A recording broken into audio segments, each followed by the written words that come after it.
अच्छा जी, ये सेवर पे हम आए हैं, नई बात सुनी है, इस्लामाबाद से हम इधर आए थे।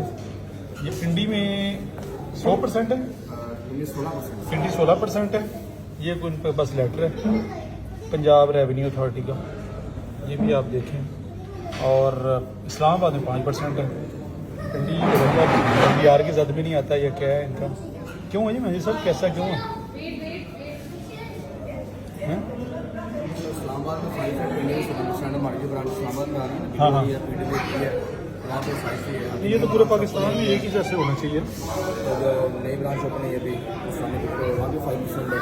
ये 15 जनवरी से होगा, 15 जनवरी से है। 4 माह हो गए। लेकिन लेटर आपका जो है वो 10-24 का है। लेटर देखें ना, आपका 10-24 का लेटर है। डेट भी नहीं पिछली, जनवरी 10, 2024 का लेटर है। इसमें लिखा है जी, grant to permission for charging sales tax and rates % under section of I director to complete.